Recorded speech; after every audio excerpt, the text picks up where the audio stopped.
I find ecology fascinating, microbiology especially really interesting, how soil microorganisms control nutrient cycles and how that affects how plants grow. And it turns out that those same soil microorganisms actually have the potential to impact climate.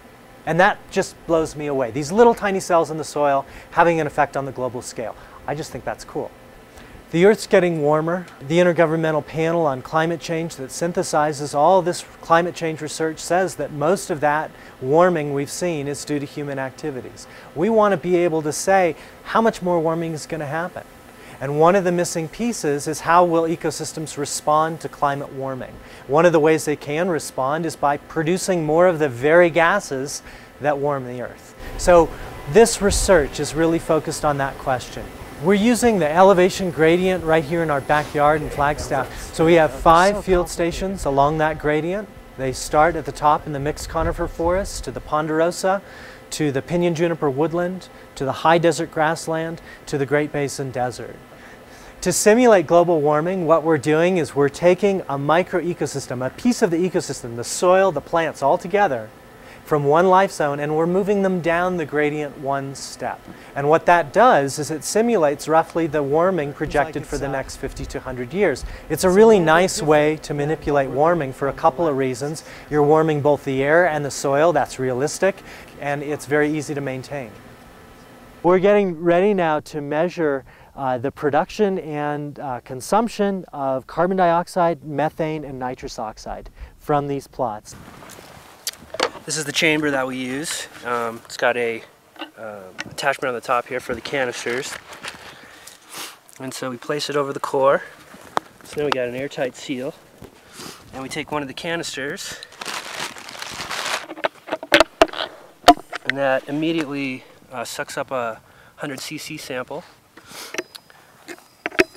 And then we use the syringe to pull an extra 60 cc's.